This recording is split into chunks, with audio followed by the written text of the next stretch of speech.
Hola nuevamente, siendo sábado 28 de marzo, 13:45 horas, estamos en tiempos de cuarentena, de reflexión, de conversar, de pensar muchas cosas, y, y yo estoy aquí subiendo mis videos. El de hoy va a ser sobre la antijuridicidad.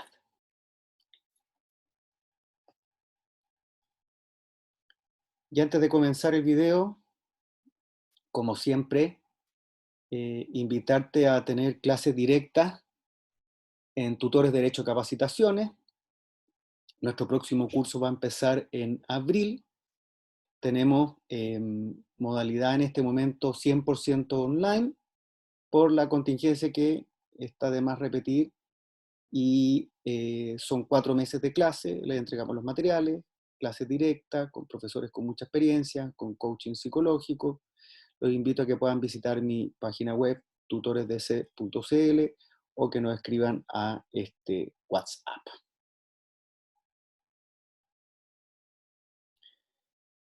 Y también volverles a comentar que estos videos no se bastan a sí mismos, estos videos son resúmenes, y para complementarlo y poder tener una mejor experiencia, les sugiero que puedan estudiar el tema de mi manual de Derecho Penal Parte General, disponible en librotecnia.cl. Dicho lo dicho, terminada, mejor dicho, la introducción, vamos ahora a estudiar la antijuridicidad. Repito, insisto en que este es un resumen. No se basta a sí mismo este video, pero sí puede servir como material de apoyo para los estudiantes de pregrado o abogados en ejercicio activo que no han tenido el tiempo para poderse actualizar de una forma orgánica y sistemática. Vamos entonces a lo que nos convoca hoy, a la antijuridicidad.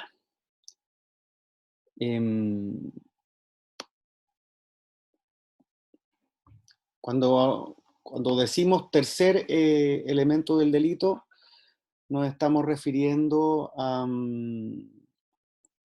la forma clásica tradicional de entender al delito de forma tetrapartita, es decir, como una acción típica, antijurídica y culpable. Ya no estoy dando ningún mensaje ahí de publicidad dogmática, ni mucho menos, sino que solamente para efectos pedagógicos. Una acción típica es antijurídica cuando no acude a su favor una causa de justificación. Recuerden lo que dijimos en videos anteriores en relación con la denominada de la teoría de los elementos negativos del tipo. Si posteriormente se acredita la culpabilidad, que es el juicio sobre la persona que cometió el hecho, recordemos que es un juicio de reproche, lo vamos a ver en detalle en el próximo video, entonces quedará estructurado el delito y solo restará analizar el merecimiento y necesidad de pena, terminología roxiniana, que es la metodología que utilizamos en nuestra enseñanza. Ejemplo, si A golpea la cabeza de B con un bate de béisbol y B muere, entonces A ejecutó una acción típica consistente en privar de la vida a otra persona. Si dicha acción típica no está amparada por una causa de justificación, la legítima defensa, por ejemplo, entonces será antijurídica y quedará acreditado el injusto. Recordemos que es el injusto el hecho típico y antijurídico. Para que exista delito, faltará, sin embargo, acreditar el juicio sobre la persona de A, el juicio sobre su culpabilidad, que, repetimos, lo vamos a ver en un video más adelante. Antijuridicidad formal y material. Esta es una distinción tradicional, varios autores la niegan, pero siguiendo el criterio de la mayoría, lo vamos a enseñar así, y también para evitar problemas terminológicos. Desde Dimensión formal, una acción típica es antijurídica en tanto infringe el ordenamiento jurídico. Esto es lo que se llama desvalor de acción. O sea, el desvalor de acción, es decir, la conducta contraria a derecho, coincide con la antijuridicidad formal. Por otro lado, desde la dimensión material, lo será dependiendo del grado de lesión o puesta en peligro al que se expone el bien jurídico protegido. Esto es lo que se llama desvalor de resultado. O sea, la antijuridicidad se compone de la suma del desvalor de acción más la suma del desvalor de resultado. Dijimos recién que el desvalor de acción es la conducta contraria a derecho y el desvalor de resultado, que es la lesión o puesta en peligro del bien jurídico. Por lo tanto, ¿qué es la antijuridicidad penal? Es la conducta contraria a derecho que lesiona o pone en peligro bienes jurídicos, es decir, es la suma del desvalor de acción más la suma del desvalor de resultado.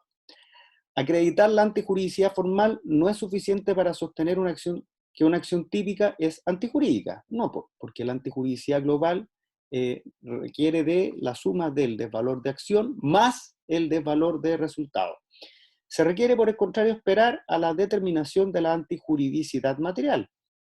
Esta última determinación sienta las bases para la graduación del injusto, pues solo es posible concebir el nivel de injusto cuando se conoce qué tanto se lesionó o puso en peligro el bien jurídico. Vamos a leer el artículo 69 del Código Penal. En virtud del artículo 69, dentro de los límites de cada grado, el tribunal determinará la cuantía de la pena en atención al número y entidad de las circunstancias atenuantes y agravantes y a la mayor o menor extensión del mal producido por el delito. Este es probablemente el artículo del Código Penal con mayores consecuencias jurídicas y por tanto es probablemente también el más importante. Vamos ahora a,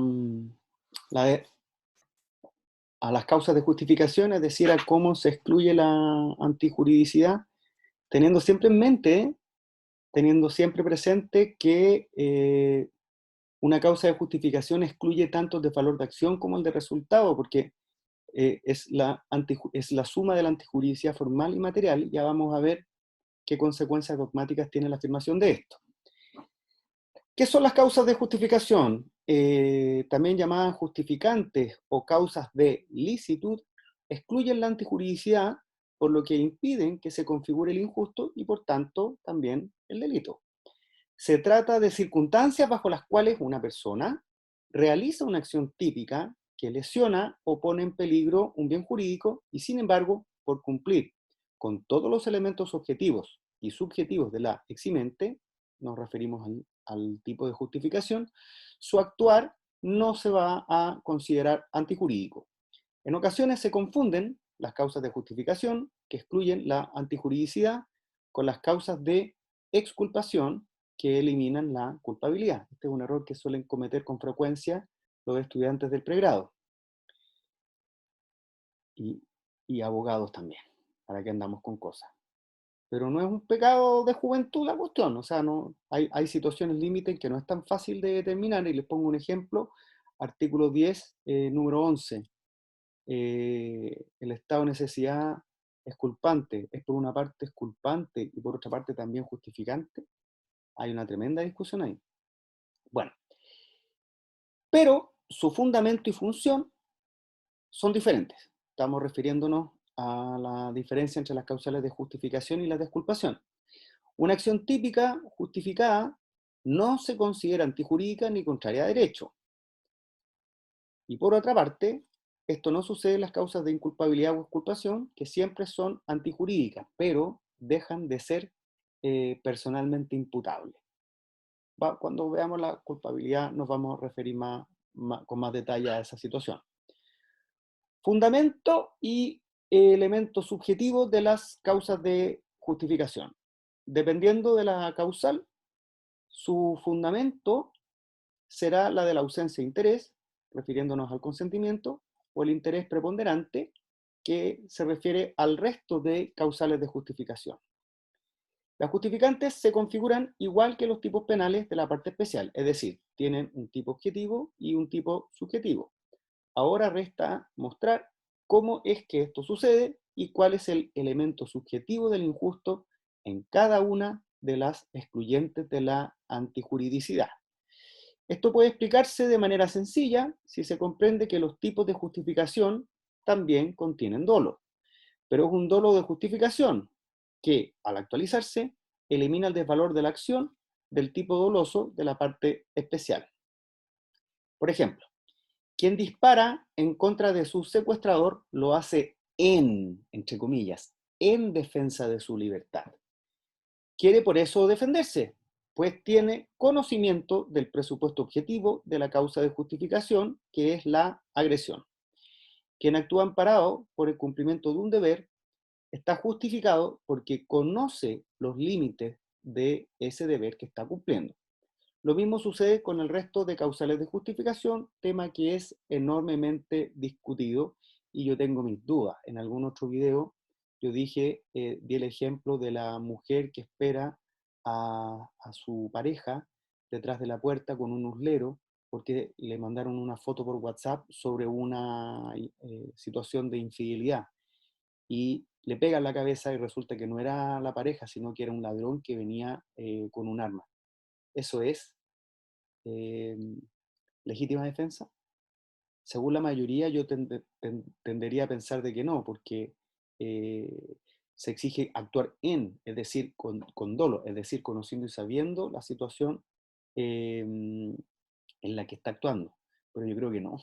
Yo creo que el único aspecto subjetivo, o sea, la única causal de justificación que exigiría un aspecto subjetivo sería la legítima defensa de tercero. Pero la legítima defensa propia, si se dan todos los requisitos objetivos, a mí me parece que en el ejemplo sí sería una causal de justificación, porque había una agresión, era actual, era inminente, era antijurídica, hubo provocación suficiente, no, el medio racional, el medio de defensa, el medio defensivo era también racional, etc. Pero, insisto, eso es sumamente discutido y según la mayoría se exigiría este aspecto subjetivo porque lo que se exigiría es actuar en defensa de la libertad. Bueno, si el agente yerra sobre el presupuesto objetivo de una causal de justificación, se trataría de un error de tipo que incide en la tipicidad. Esto lo vimos a propósito de la explicación que se hizo hace varios videos atrás sobre la teoría de los elementos negativos del tipo. Y aquí me quiero detener un momento en el sentido de que el error sobre el presupuesto objetivo de una causa de justificación, lo que estaba explicando recién de la mujer que espera a su pareja detrás de la puerta con un uslero, eh, ella se equivoca porque no sabe que está actuando en una causal de justificación. Me estoy acordando también del caso de los comerciantes de la comuna de San Bernardo, que es más discutible, pero que ellos salen persiguiendo a unos ladrones y una vez que ya había cesado la agresión, ellos entiendo que les disparan. Eso, pero el tema es que ellos pensaban que estaban actuando en legítima defensa, pese a que la agresión había dejado de ser actual. Entonces, eso es un error sobre el presupuesto fáctico, una causal de justificación, porque ahí hay un exceso temporal. En doctrina se llama exceso extensivo. Entonces, este error es de tipo o de prohibición. ¿Cuál es el problema? La ley chilena no lo señala. En otros países sí se indica cómo se resuelve el problema. Aquí no. Entonces tú tienes que optar por el error que sea más beneficioso para el imputado. Y el error más beneficioso es el de tipo, no el de prohibición. Tienes que ocupar una interpretación conforme al indubio, y conforme al indubio es más beneficioso el error de tipo que el de prohibición. ¿Por qué? Porque el efecto del error de prohibición, del error de tipo vencible, ¿cuál es? Excluye el dolo, subsiste la culpa, y la incriminación de la culpa es excepcional. Por lo tanto, la regla general en materia de imputación como sistema de incriminación es el delito doloso. En cambio, el error de prohibición vencible produce como efecto una atenuación de la pena, es decir, siempre hay castigo. Por lo tanto, por eso es más beneficioso el error de tipo.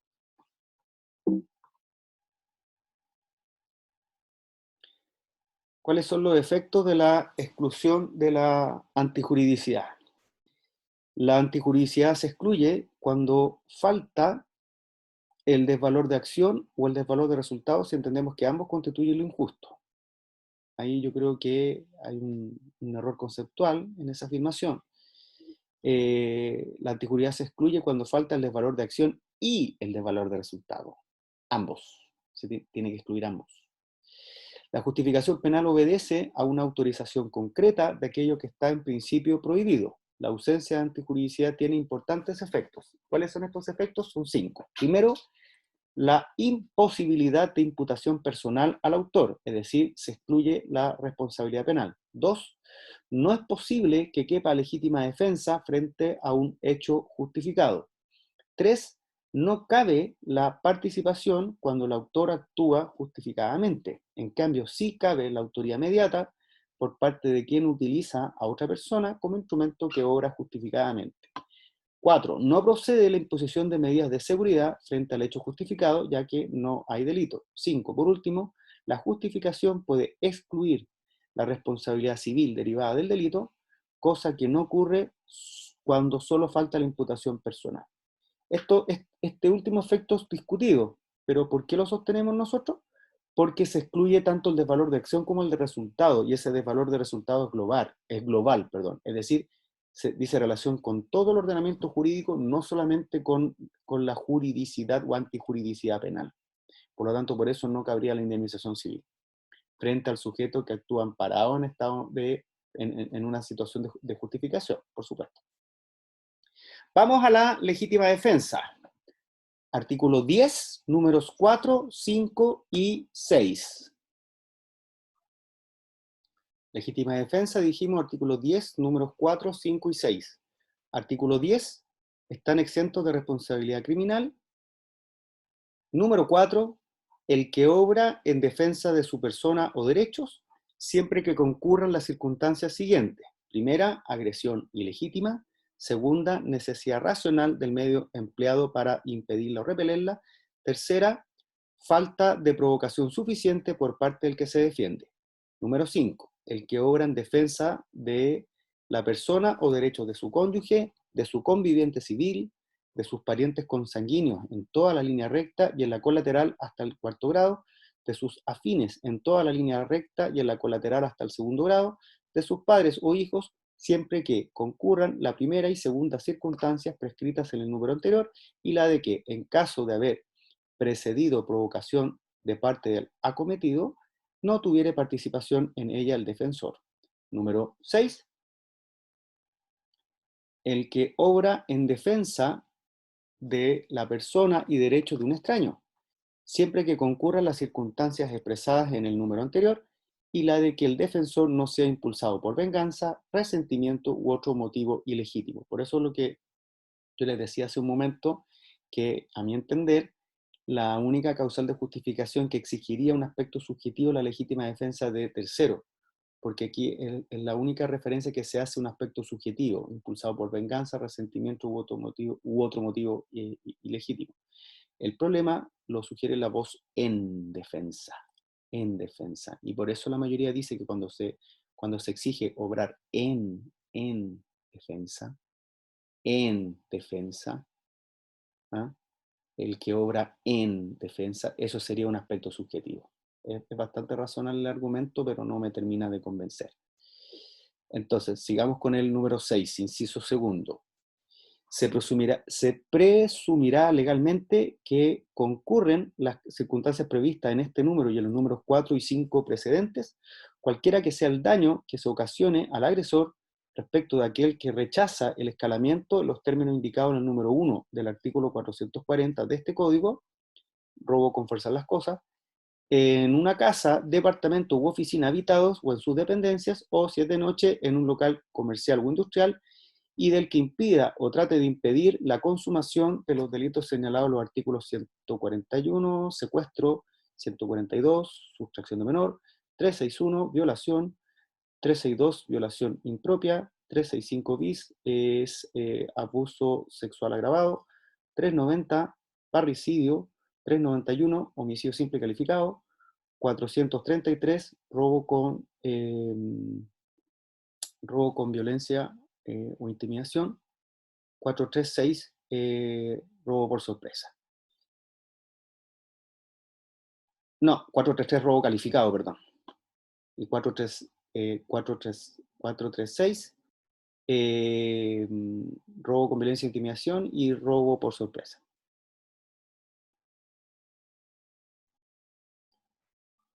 Leídas las normas, entonces, ¿cómo se define?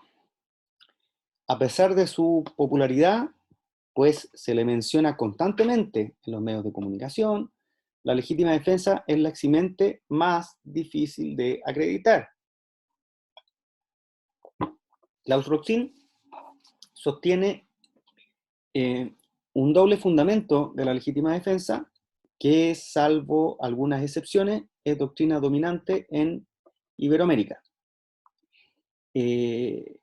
Roxin parte de una concepción que vincula al doble fundamento de la legítima defensa con los fines y funciones del derecho penal.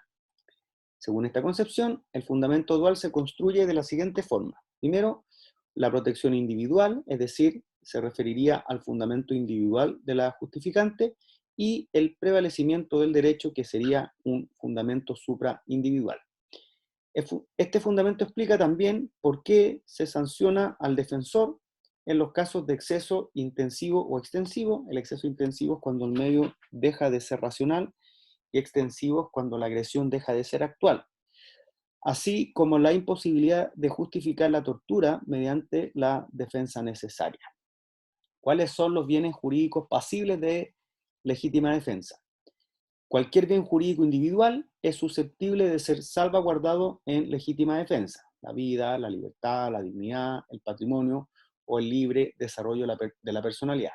Sin embargo, esto no sucede con los bienes jurídicos colectivos supraindividuales, cuya protección está restringida al Estado y sus instituciones. Entonces, el ciudadano podría actuar en legítima defensa solo en aquellos casos donde la lesión al bien jurídico supraindividual se traduzca a su vez en una agresión actual a un bien jurídico individual. Pregunta, ejemplo. Estás en una fiesta. Tienes un amigo que está en completo estado de ebriedad y que va a conducir. Tu reacción es decirle: ándate en taxi, te quito las llaves, y él se niega. Típico chileno. Lastimosamente. Se niega. ¿Tú puedes pegarle para que no conduzca el vehículo? Porque ahí estás protegiendo un bien jurídico superindividual. Entonces, yo creo que no. Mal, bien, política criminal, no sé, pero no se puede, porque tiene que referirse a bienes individuales. Y el manejo en estado de ebriedad protege un bien colectivo, que es la seguridad en el tráfico vial. Primer elemento de la justificante, la agresión. Una agresión es la puesta en peligro de un bien jurídico. Esto significa que no es necesario esperar a que se lesione el bien jurídico para reaccionar, pues basta que el objeto de protección sea puesto en peligro por la acción agresora para que se genere el derecho de defensa. Toda agresión es ilegítima, de tal forma que en materia penal no existen agresiones justificadas, pues perderían su calidad de agresión.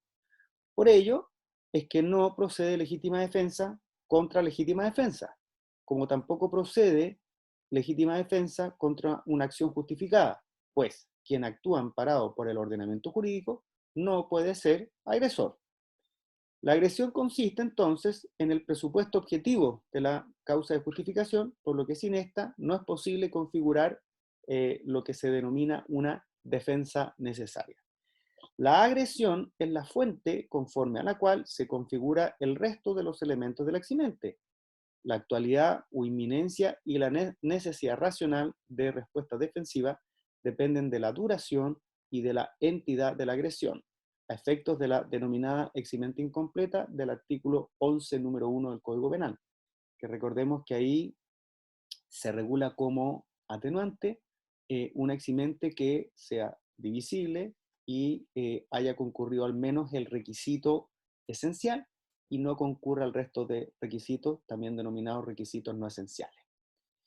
Error y modalidad de la conducta. El error que recae sobre el primer elemento del eximente es un error de tipo, que puede excluir la tipicidad, tratándose de un error invencible o atenuar la consecuencia jurídica impuesta a la gente. Error vencible, se excluye el dolo y subsiste la culpa si es punible.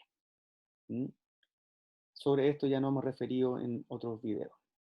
Con independencia de la calidad del sujeto activo, persona humana o jurídica, las agresiones pueden realizarse también por omisión. Por tanto, si una madre deja morir de hambre a su hijo, estará justificado por legítima defensa de terceros el sujeto que la obligue con violencia o amenazas a alimentar al niño. Finalmente, es importante destacar que nadie está obligado a someterse a la agresión. Nadie tiene por qué ceder ante el injusto. De tal forma que no existe un deber de esquivar el peligro o de huir. Por ejemplo, por celos, B asusa a su Rottweiler contra A, quien es el nuevo amante de su exnovia. A mata a golpes al animal con su paraguas. El ataque del Rottweiler contra el cuerpo y la vida de A parece no significar una agresión en el sentido del artículo 10, número 4 del Código Penal, al no ser una conducta humana. Sin embargo, B utiliza al perro como instrumento para lesionar a A. Por eso se trata de una agresión actual y antijurídica de A pesar de que el peligro directo proviene del Rottweiler. Segundo elemento, tiene que ser real. No procede legítima defensa ante agresiones inexistentes, imaginadas, pasadas o futuras, pues no se trata de agresiones reales. Tampoco procede la defensa legítima ante acciones desplegadas por terceras personas, pero que, por su propia naturaleza, no ponen en peligro ningún bien jurídico. La agresión debe ser real. Esto significa que debe existir y tiene que poner en peligro al bien jurídico. No es suficiente, por ello, que la agresión haya efectivamente existido en el pasado y que bajo esa justificación se ejerza la defensa cuando aquella agresión ya no existe. Se discute la necesidad de que se trate de una agresión dolosa. En todo caso, debe tratarse de una conducta humana y no animal, tampoco de un accidente y tampoco de un caso fortuito. Asimismo, resulta justificada la defensa ante agresiones potenciales, pero que no se actualizan en el momento del supuesto despliegue defensivo. En estos casos, desempeña un rol importante el elemento subjetivo de la causa de justificación, ya que solo quien tiene conocimiento de la agresión puede ajustar la respuesta defensiva conforme con los estándares exigidos por el ordenamiento jurídico. La utilización de mecanismos predispuestos de autoprotección, las ofendículas. Me encanta esta palabra. Sigo citando al profesor Miguel Ontivero.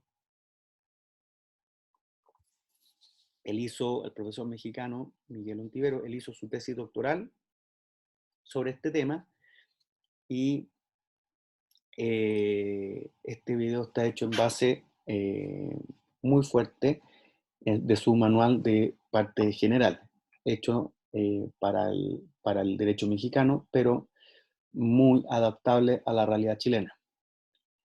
Las ofendículas son mecanismos de defensa de la propiedad. El cerco eléctrico, cuando se me cayó el carnet de nuevo, cuando yo era chico, el vidrio molido arriba de las murallas, etc. ¿Mm? ¿Cuál es el problema de las ofendículas? Que ellas están antes de la agresión. Entonces, ¿cómo se resuelve ese problema? La utilización de mecanismos predispuestos de autoprotección, denominadas ofendículas, como autodisparadores, vallas electrificadas o perros guardianes, no constituye un acto de legítima defensa, pues en el momento de su instalación o predisposición no existe una agresión en contra del bien jurídico. La solución a estos casos se encuentra en la teoría de la imputación objetiva, con especial referencia al riesgo permitido. En Chile se ha dicho que se exige Respecto a las ofendículas, que, que estén avisadas. Es bien divertido en el caso chileno porque tú vas caminando y ves por la calle un letrero que dice Beware of the dog, o Warnung, o Achtung. O sea, naturalmente tienen que estar en idioma que sea entendible por el hombre medio. Bueno, tiene que estar avisada, no con un letrero que diga Achtung. eh, Tienen que actuar a propósito de la agresión, o sea, activarse a propósito de la agresión, porque si no se pierde la actualidad.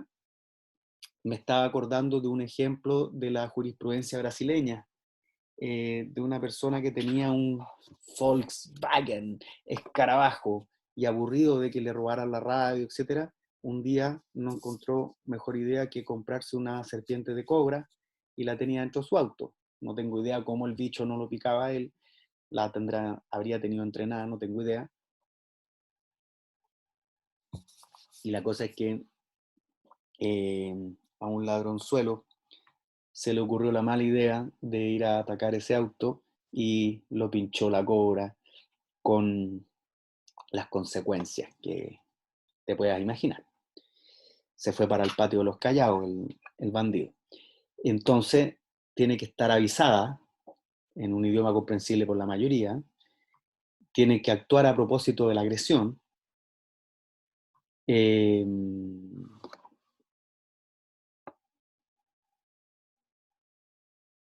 y no poner en peligro la vida o seguridad de terceros. Estoy pensando en el niñito, imagínate el niñito, yo lo hice muchas veces, niño ochentero, gordito, jugando en el barrio, Casas Ley Pereira, Vitacura, cerca de la iglesia que está ahí en Alonso de Córdoba. Ahora hay muchos edificios ahí. A nadie le importa mi vida, pero el ejemplo es bueno, ¿ya? Eh, Gordito ahí jugando fútbol con los niños del barrio, eran puras Casas Ley Pereira, sesenteras, con rejas pequeñas. Es difícil que imaginen los millennials esos barrios. Vean la serie de los 80 del Canal 13 y ahí salen muchas de esas casas Ley Pereira. Bueno, con rejas chicas, ya. Muchas veces se nos pasaba una pelota a una casa de otro vecino. Eh, Imagínate el niñito gordito saltando la reja y, y le viene un golpe eléctrico y lo mata. A eso se está refiriendo. Entonces, que sean avisadas en idioma conocido por el hombre medio, que actúen a propósito de la agresión y que no pongan en peligro la seguridad o la vida de terceros.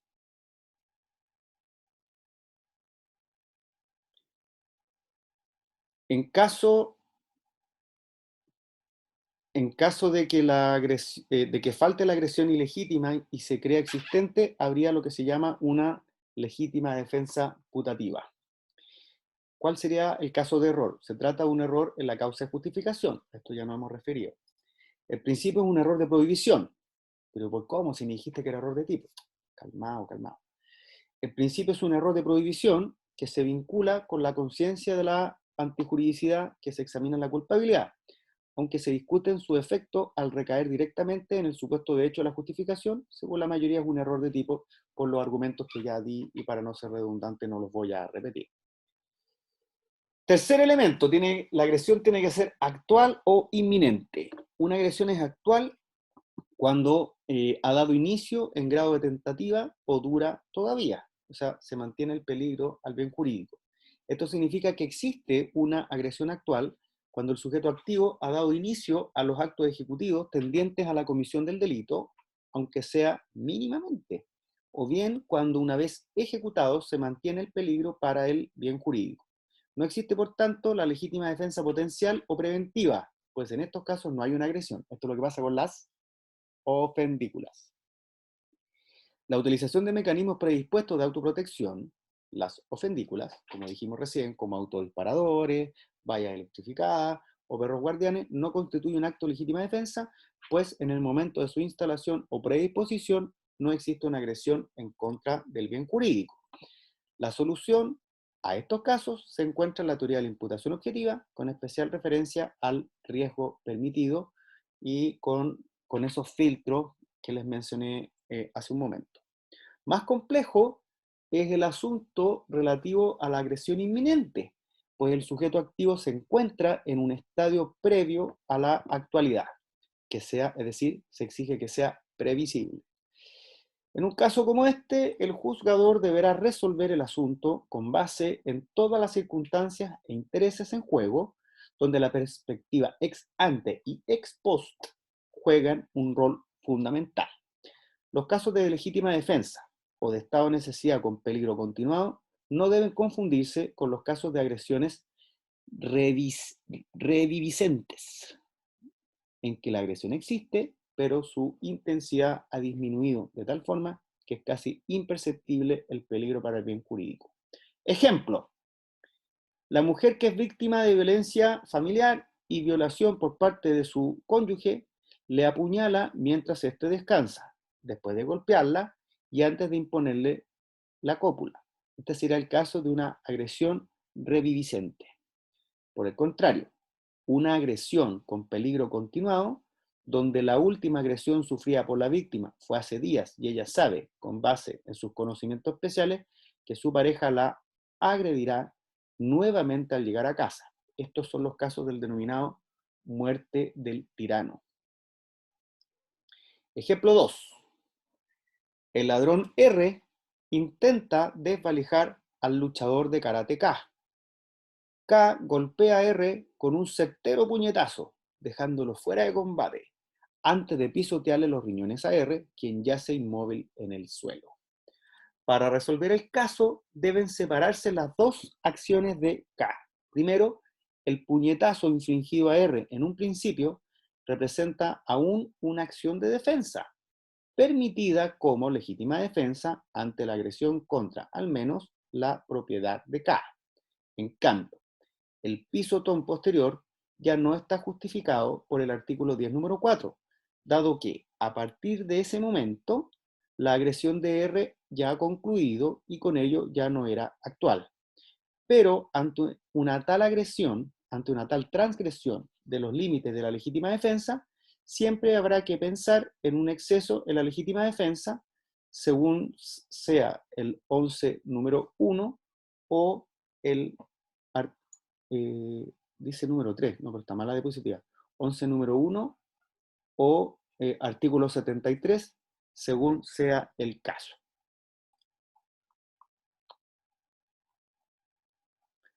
Cuarto elemento, necesidad racional de la defensa. En la legítima defensa no se trata de un actuar proporcional. Aquí existe confusión en la práctica. No se trata de un actuar proporcional, pues tal elemento pertenece al estado de necesidad, en el que se actúa frente a un peligro que no proviene de su agresión. Esto está en el artículo 10, número 7. No lo vamos a leer ahora, porque lo vamos a ver poco más adelante cuando veamos el estado de necesidad justificante. Por el contrario, el criterio que regula a la defensa legítima es el de la necesidad racional de la defensa.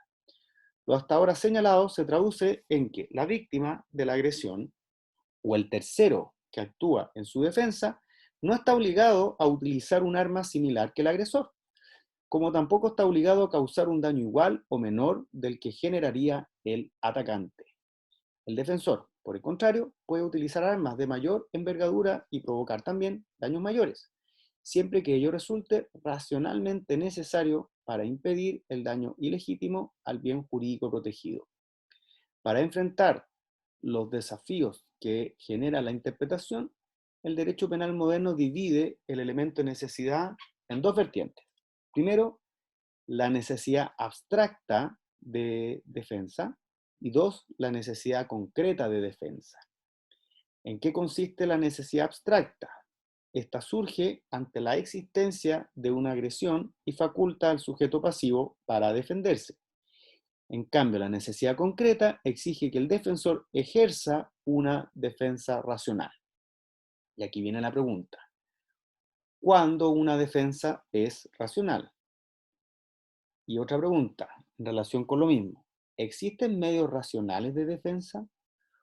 Una defensa es racional cuando resulta suficiente para eliminar el peligro al que ha sido expuesto el bien jurídico, de la forma menos lesiva para el agresor.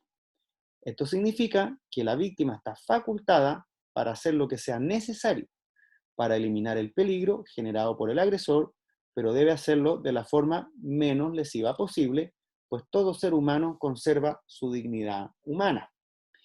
Si el último recurso para enfrentar el peligro es accionar su arma en contra del agresor, podrá hacerlo sin que ello le genere responsabilidad penal alguna. Lo anterior pone en evidencia que se puede privar de la vida al agresor si ello es racionalmente necesario, aun y cuando el sujeto activo no ponga en peligro un bien jurídico de la misma entidad que el lesionado por el defensor. El segundo interrogante que surge ante estas afirmaciones es si existen o no medios racionales para ejercer la legítima defensa. La respuesta es negativa. En realidad, lo que debería ser racional es la defensa desplegada y no el medio utilizado para la defensa. Por ejemplo, apuntar al agresor con un arma es una buena defensa, eficaz para eliminar el peligro y menos lesiva que clavar un cuchillo.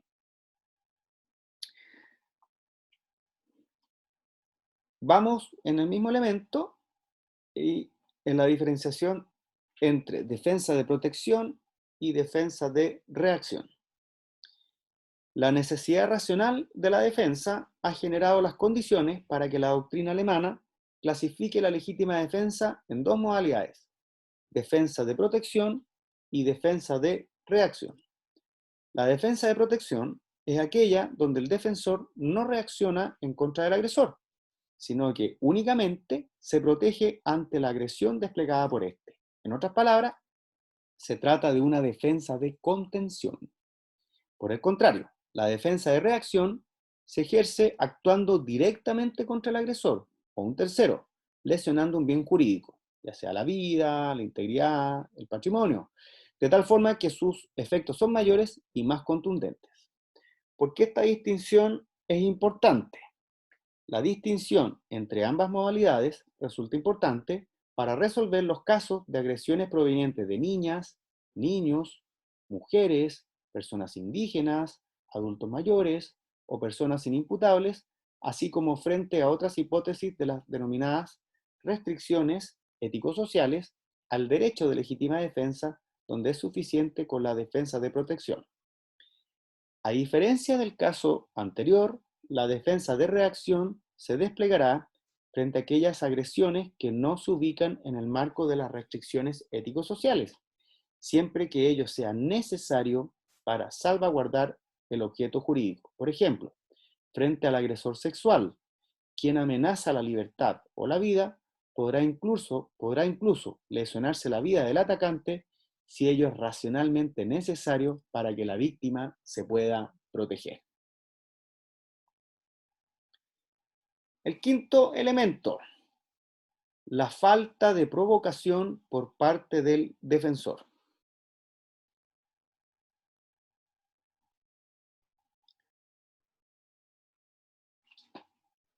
Entonces, frente al elemento de la falta de provocación por parte del defensor, la legítima defensa podrá ejercerse siempre que la agresión de que sea sujeto no haya sido provocada de forma dolosa, suficiente e inmediata por el supuesto defensor, pues de lo contrario se excluye la eximente.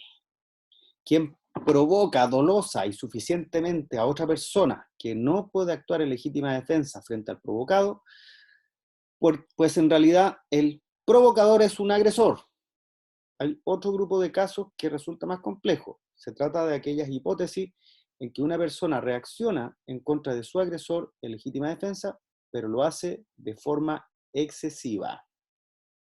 Ejemplo, si A agrede a B y éste se defiende hasta el punto en que el agresor queda tendido inerme en el suelo, entonces el peligro para el bien jurídico de B ha terminado.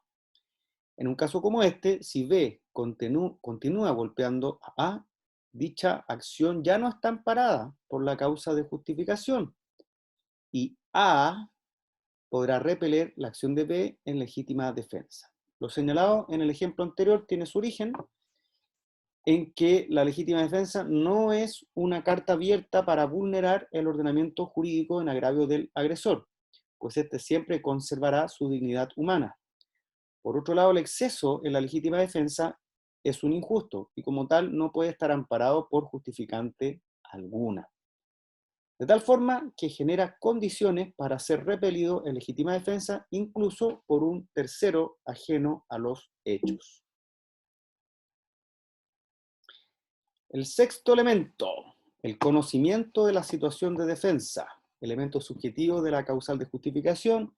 Esto es lo que dijimos hace un momento, existe discusión, nosotros no estamos de acuerdo, pero se expone porque esto es lo que sostiene la mayoría. Solo puede estar justificado por legítima defensa quien al momento de su acción tiene conocimiento de la agresión ante la cual reacciona.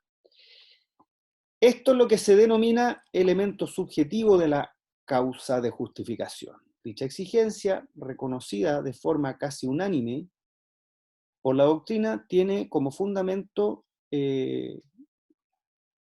citando al profesor Ontivero, tiene un basamento dogmático sólido, pero también una referencia en la ley.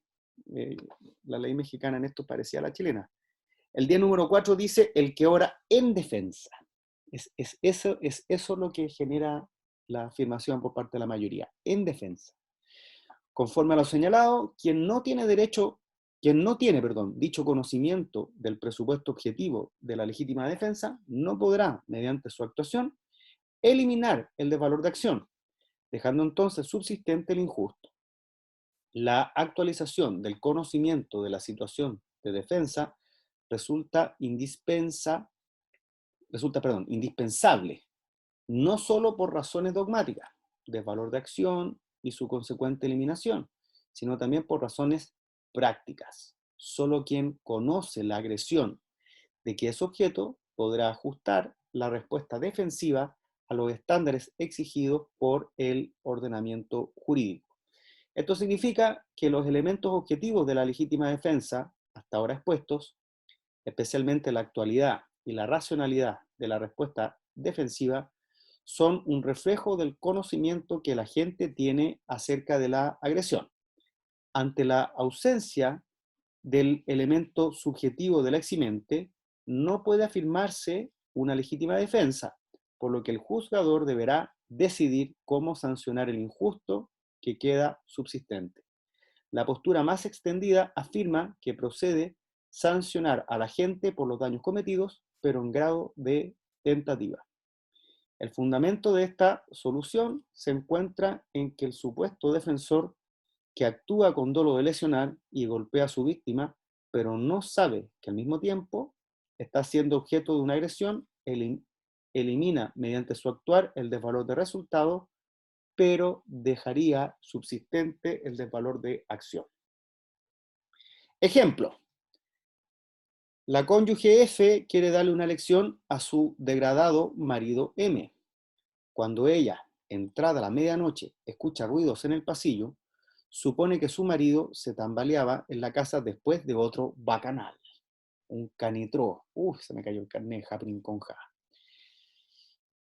Ella toma una sartén y se la parte a la sombra que se encontraba frente a ella. En realidad se trataba del ladrón O, quien revisaba el pasillo en busca de objetos de valor. Solución. Según el criterio dominante, por falta del elemento subjetivo de justificación, F es punible por lesión corporal consumada, según otro punto de vista, solo por tentativa, debido a la existencia objetiva de una situación de legítima defensa. Y según nosotros, no sería punible. ¿Por qué? Porque pensamos que no se exige el elemento subjetivo. Es discutible y la mayoría dice lo contrario.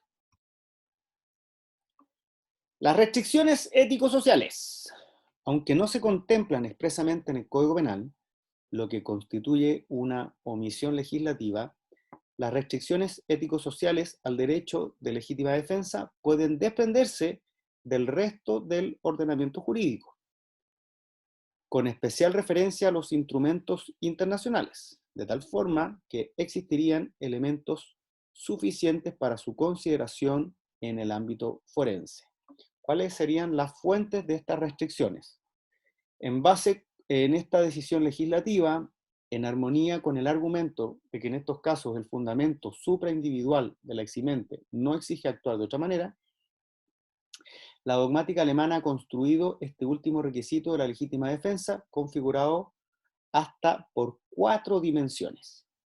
Primera dimensión, agresiones provenientes de niños. Segunda, agresiones provenientes de personas sin capacidad de culpabilidad o con culpabilidad sustancialmente disminuida. Tercera, agresiones mínimas o de bagatela. Y 4, agresiones provenientes de una persona con quien se guarda una posición de garantía.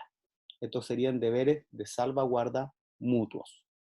En estos casos, a pesar de que exista una agresión real, actual o inminente que genere la necesidad abstracta y faculte al agredido para defenderse, habrá que tomar una última decisión: omitir la defensa para evitar el daño al agresor, las personas mencionadas, o ejercerla solamente cuando resulte indispensable para salvaguardar el bien jurídico, pero solo bajo los límites de una defensa de protección que estudiamos hace un rato.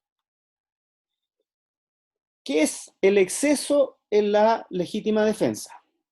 Existe exceso en la legítima defensa cuando el defensor se extralimita en su despliegue defensivo, de tal forma que va más allá de lo establecido por el ordenamiento jurídico.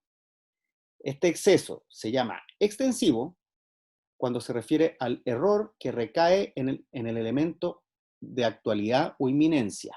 Por ejemplo, cuando el defensor continúa golpeando al agresor una vez que el peligro ha sido eliminado por una defensa eficaz. Mientras que será intensivo, el exceso será intensivo cuando afecta la necesidad racional de la defensa. Por ejemplo, el defensor clava el puñal en el pecho del agresor cuando era suficiente golpearlo con los puños. Ambos excesos constituyen injustos, pues el defensor vulnera el ordenamiento jurídico ahí donde debió sujetarse a los contornos legales de la eximente. ¿Qué efectos produce el exceso en la legítima defensa? De conformidad con lo señalado, el análisis de casos de exceso en la legítima defensa pasa por 2 dimensiones. Primero, determinar si la actuación se ajustó o no al ordenamiento jurídico. Y en segundo lugar, analizar si en el caso el sujeto incurrió en un error. Esta fase a su vez se divide en 2 vertientes. Primero, que el defensor haya incurrido en un error sobre el presupuesto objetivo de la eximente. Como dijimos, sería un error de tipo. O que el error recaiga sobre la existencia o los límites de la defensa necesaria.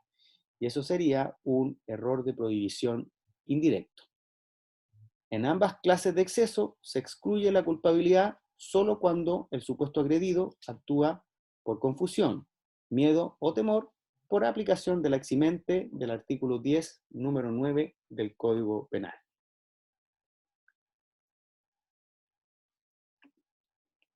Ejemplo de exceso extensivo. Un ejemplo de exceso extensivo, que además es el más recurrente dentro de esta modalidad de exceso, es el del sujeto que continúa el acto defensivo, golpeando, ejerciendo violencia física o disparando cuando la agresión ha terminado, de tal forma que ya no hay una agresión actual. ¿Cuál es la solución? Podrían ser 2. Aplicar la atenuante del artículo 11, número 1 del Código Penal o la regla del artículo 73. Según el artículo 11, número 1, son circunstancias atenuantes las expresadas en el artículo anterior cuando no concurren todos los requisitos necesarios para eximir de responsabilidad en sus respectivos casos.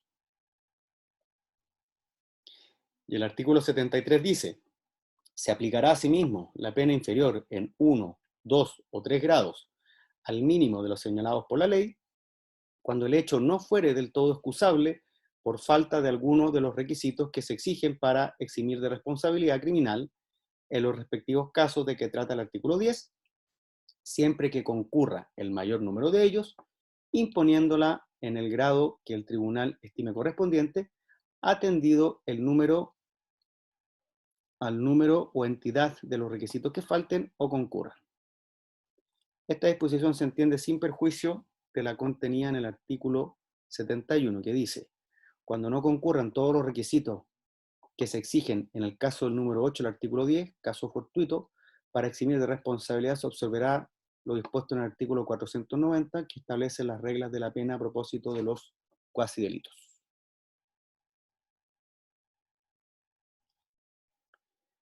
El exceso intensivo. Por su parte, el exceso intensivo no tiene que ver con el ámbito temporal de la defensa, sino con el despliegue racionalmente necesario de esta. Si bastaba con empujar al agresor ebrio para eliminar el peligro, sería un exceso sacar el arma de fuego y dispararle. La racionalidad de la defensa establece que puede eliminarse el peligro de cualquier forma, siempre que ésta sea lo menos lesiva para el agresor. ¿Cuál es la solución? No podría aplicarse el atenuante del 11 número 1 porque aquí no hay agresión. Entonces, lo que podría hacer es aplicarse la regla del artículo 73. La legítima defensa de terceros y la legítima defensa privilegiada. Artículo 10, números 5 y 6. La legítima defensa de terceros. La defensa necesaria aquí puede ejercerse para la propia protección o la de un tercero. El Código Penal no distingue entre una y otra hipótesis, de tal forma que los elementos que rigen la actuación para defender a un tercero, en principio, son los mismos que los de la defensa legítima individual, llamada también legítima defensa propia.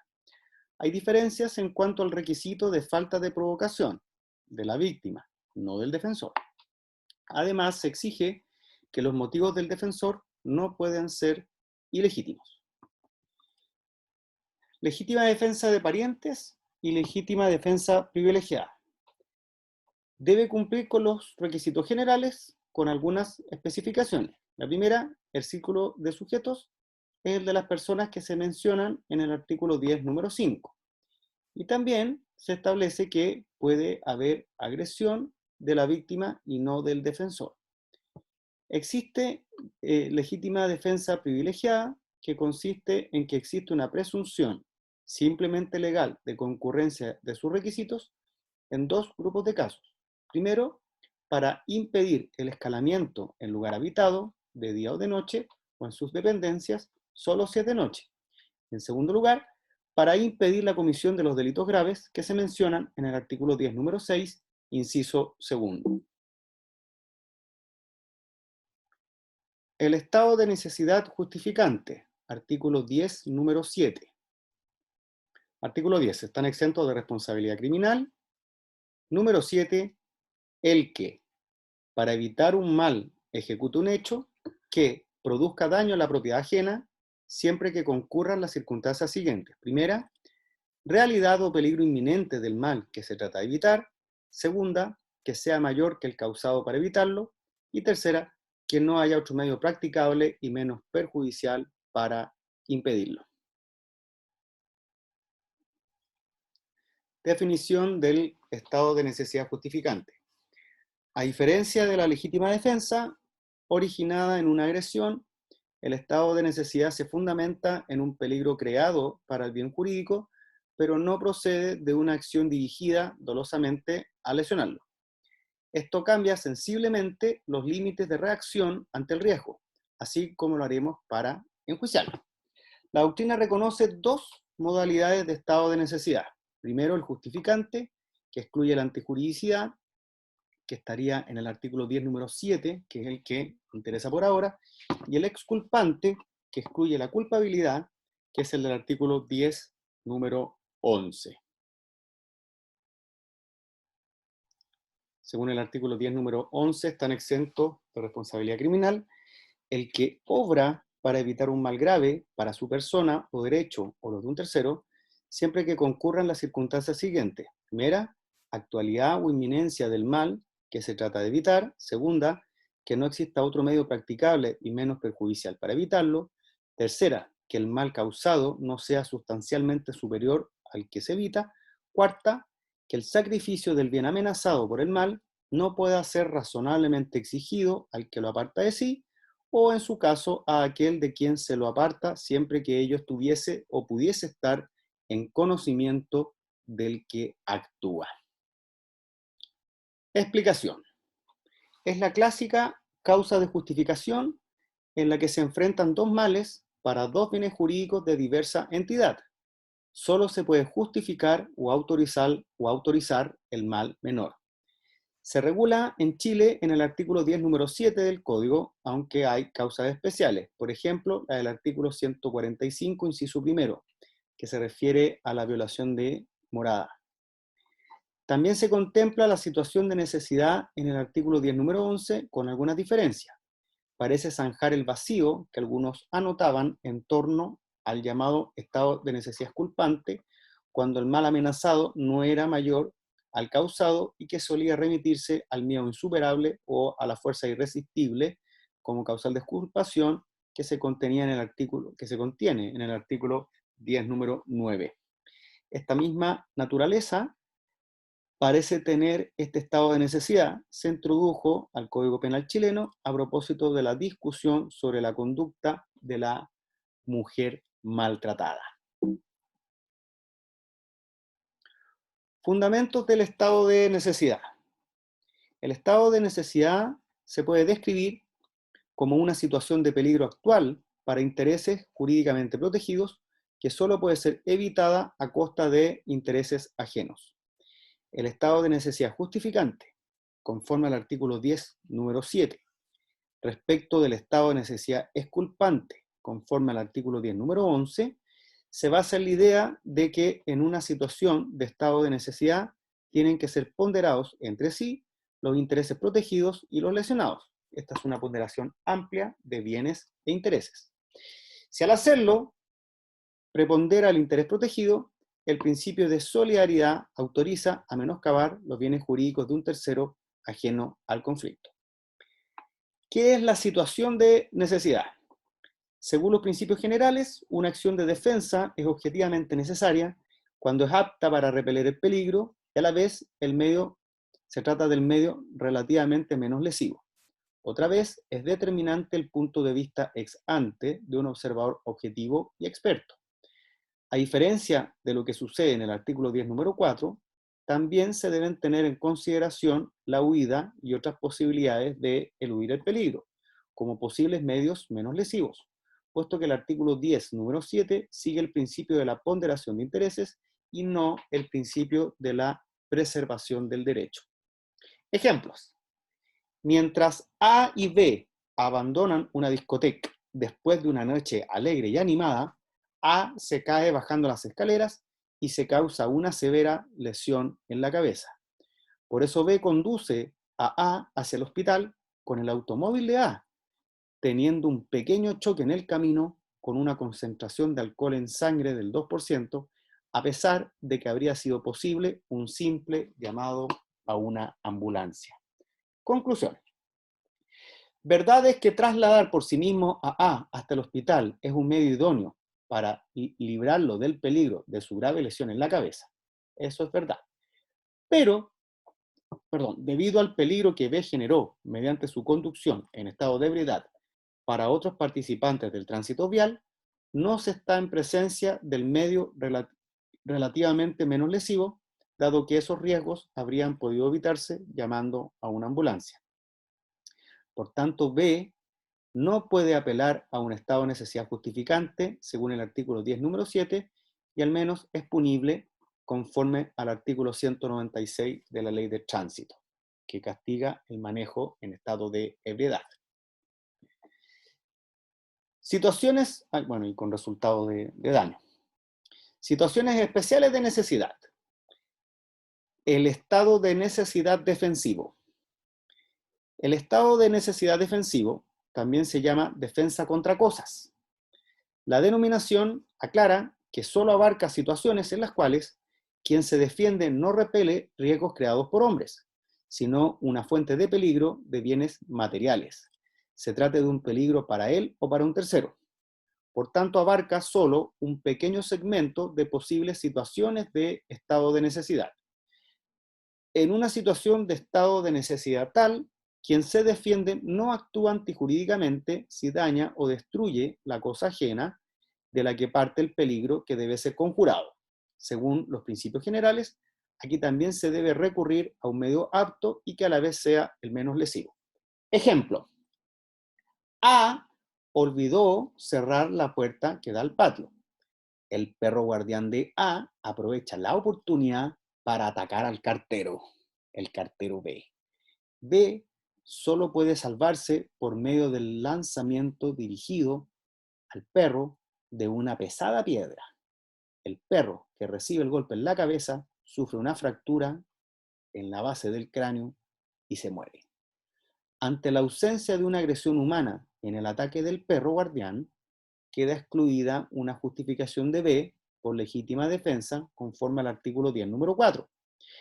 Pero el lanzamiento mortal de una piedra por parte de B está justificado conforme al artículo 10, número 7, dado que el peligro para B partía del perro guardián como cosa ajena para él, y el lanzamiento de la piedra era, por un lado, necesario, y por otro, el daño material causado con esto no era desproporcionado respecto del peligro evitado contra la integridad corporal o incluso la vida de B. El estado de necesidad agresivo. A diferencia de lo que sucede con el estado de necesidad defensivo, en el estado de necesidad agresivo, la acción de defensa no se dirige contra la fuente de peligro en sí misma, sino contra una cosa, de la que precisamente no proviene el peligro actual. Esto se debe al principio de solidaridad.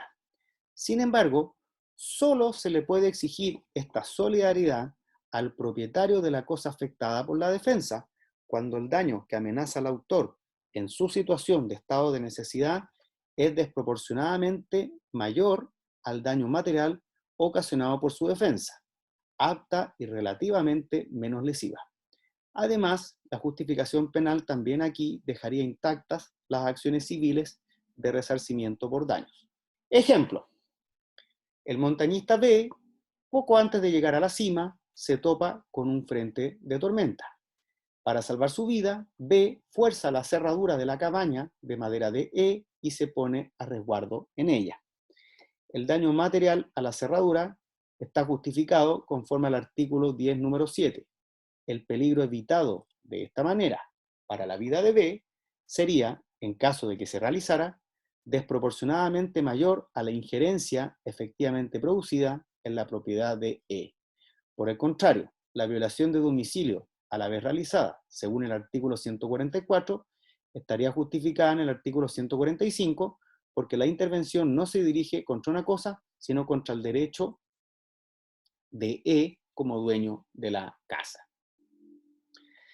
Requisitos del estado de necesidad.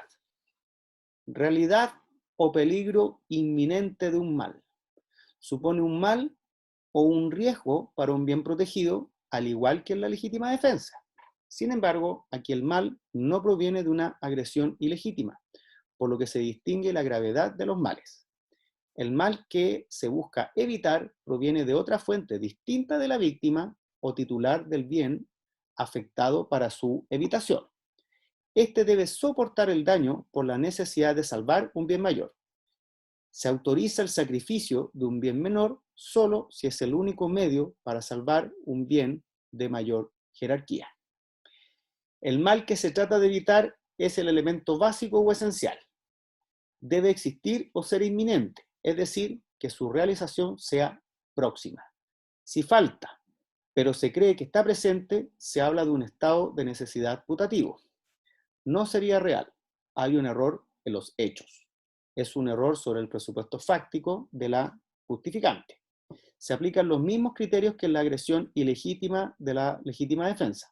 Además, si este requisito falta, no cabe examinar otro, ni siquiera para efectos de atenuar la pena. La preferencia la da la entidad del bien que se protege. Si son iguales, no se puede hablar de un estado de necesidad justificante.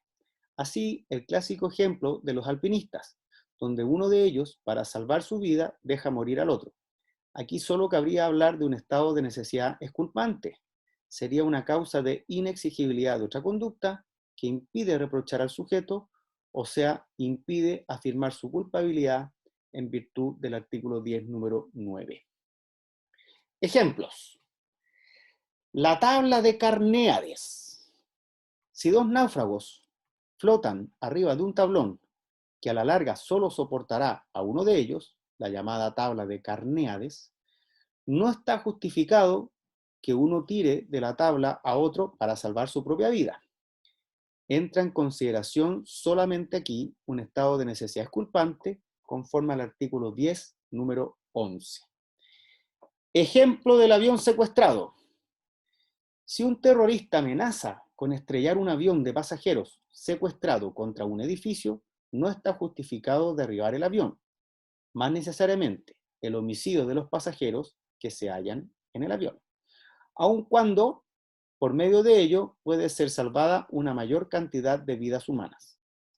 También se puede, en todo caso, tomar en consideración un estado de necesidad exculpante, cuyos estrechos presupuestos no se presentan, empero, con frecuencia.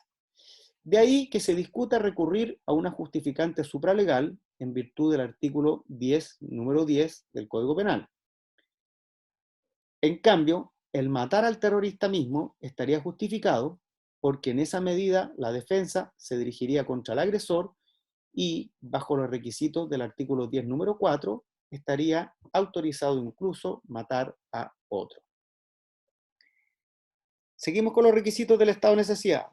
El mal que se evita debe ser mayor que el causado para evitarlo. Solo procede permitir la afectación del bien de menor entidad para salvar otro de mayor jerarquía. En doctrina, el mal que se trata de evitar puede ser cualquiera. Puede referirse a cualquier bien jurídico penal mientras sea mayor que el causado para evitarlo. En Chile, esto es limitado respecto del mal causado, autorizado o permitido. Se restringe a daños ocasionados a la propiedad ajena. De todas maneras, la doctrina lo ha entendido en sentido amplio. No se limita al delito de daños, regulado en los artículos 484 y siguientes, sino a cualquier perjuicio. Asimismo, la propiedad se refiere a todos los derechos patrimoniales. El artículo 145 autoriza la afectación de la intimidad de quien entra en morada ajena para salvarse de un mal para sí mismo o para alguno de los moradores. Otro requisito, que no haya medio practicable y menos perjudicial para impedir el mal. Tiene relación con la necesidad y racionalidad del medio. Es fundamental que no exista otra forma menos grave de repeler el mal. Si la hay y no se emplea, la causa de justificación no se cumple. Podría tener lugar la circunstancia atenuante del artículo 11, número 1. Cumplimiento de un deber o ejercicio legítimo de un derecho. Artículo 10, número 10. Esta es la causa de justificación más amplia. El interés preferente es la actuación del derecho en el caso concreto. Una conducta autorizada por las normas jurídicas no puede ser antijurídica. Se evidencia un conflicto que se resuelve al observar la orden, deberes, derechos o autoridad particulares, como las detenciones de carabineros o el allanamiento de inmuebles autorizados. Límites o medios.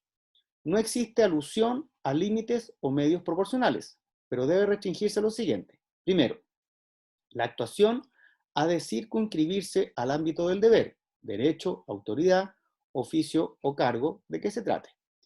En segundo lugar, la causa está limitada por su naturaleza. Se entiende que no puede afectar bienes tan relevantes como la legítima defensa. Sin embargo, sí puede amparar otros bienes que el estado de necesidad, pues se limita a la propiedad. El estado de necesidad se limita a la propiedad. Acá no. ¿Puede confundirse con otra eximente? Una dificultad en la posible confusión con la obediencia debida. El cumplimiento del deber exige que se trate de un deber jurídico. La autorización radica en que el comportamiento está dentro de lo que la norma permite. En el caso de la obediencia debida, cabe entender que la obediencia de órdenes lícitas cabe dentro del cumplimiento del deber. ¿Qué problema se genera? El problema es que no siempre la orden es conforme a la ley y se presta para confusión. Solo si se refiere a una orden lícita puede comprenderse como causa de justificación. La obligación de cumplir órdenes antijurídicas impuestas por superiores jerárquicos solo puede afectar la exigibilidad de la conducta, es decir, a la culpabilidad. Omisión por causa legítima o insuperable. Artículo 10, número 12. La causa de justificación específica para las conductas omisivas es la primera. En el segundo caso, en cambio, se afecta la exigibilidad de la conducta que tiene que ver con otro elemento del delito, como sabemos, la culpabilidad. Colisión de deberes. También se observa un conflicto de intereses por la colisión de deberes. En el caso concreto, un deber de actuar y otro que lo impide cumplir con preferencia. Por ejemplo, el sacerdote que se niega a declarar sobre hechos que están amparados bajo su secreto de confesión. El consentimiento. El consentimiento no está regulado en el artículo 10 del Código Penal, pero se acepta en virtud de la naturaleza del bien jurídico afectado que tiene que ser disponible. Se fundamenta en la falta de interés de la víctima en la protección del bien afectado. El consentimiento, entonces, es una causa de justificación no regulada sistemáticamente, con la excepción de la prescripción especial del artículo 432, donde se regula el núcleo común de injusto y los delitos contra la propiedad con ruptura de la esfera de custodia. Entonces, con la excepción especial del artículo 432, pero reconocida por el derecho. A diferencia de los tipos permisivos expuestos hasta aquí, el consentimiento no autoriza la lesión de bienes jurídicos para proteger intereses atacados o en peligro, sino por el hecho de que el titular del bien jurídico afectado renuncia a su incolumidad. La posibilidad de aprobar la pérdida de un bien jurídico se deduce del derecho de autodeterminación. ¿Qué son los bienes jurídicos disponibles? Un consentimiento eficaz requiere, en primer lugar, la disponibilidad general del bien jurídico afectado por medio del hecho. Una disponibilidad tal está dada de antemano solo respecto de bienes jurídicos del individuo, es decir, bienes jurídicos individuales, como por ejemplo el cuerpo, la libertad y la propiedad. No en cambio respecto de bienes jurídicos de la generalidad, es decir, bienes jurídicos colectivos, universales, como por ejemplo la seguridad en el tráfico vial o la administración de justicia. Hay consenso en que se puede disponer sobre la propiedad, el patrimonio, la integridad física, siempre y cuando no constituya lesiones graves, tampoco mutilaciones, y también se puede disponer sobre el honor y la libertad. Requisitos del consentimiento. Se denomina consentimiento si se refiere a la aceptación de la conducta punible que ataca al bien jurídico y cuya lesión no desaparece. Por ejemplo, las lesiones menos graves actuaría como causal de justificación, lo mismo en el delito de daños. Se llama acuerdo, en cambio, cuando el hecho típico presupone una actuación contra la voluntad del afectado o sin su voluntad. Sería en este caso una causal de atipicidad. Por ejemplo, delitos contra la libertad, la violación de domicilio, el hurto. ¿Qué requisitos exige el consentimiento en concreto? Primero, titularidad. Solo puede disponer la víctima. Tiene que tener capacidad penal, que no se refiere a la capacidad del derecho sucio, a la capacidad negocial para celebrar acto o contrato. Se refiere a la capacidad de motivación, es decir, a la capacidad que tiene el sujeto para comprender la significación penal de sus comportamientos, con completa irrelevancia si está, por ejemplo, interdicto. ¿Estamos? Tercero, libertad de conciencia. Es decir, debe ser prestado sin coacción o engaño, correspondiendo a la verdadera voluntad del acto. Y por último, exteriorización. Es decir, esta se puede exteriorizar de cualquier manera. En principio basta con una acción concluyente, como por ejemplo, una pelea amistosa. Titularidad y capacidad. ¿Quién puede consentir? Solo puede consentir el titular del bien jurídico afectado. Tiene que ser prestado personalmente por él, tratándose, por ejemplo, de un bien jurídico personalísimo, como la violación, o por su representante, tratándose de bienes jurídicos materiales, como por ejemplo el patrimonio.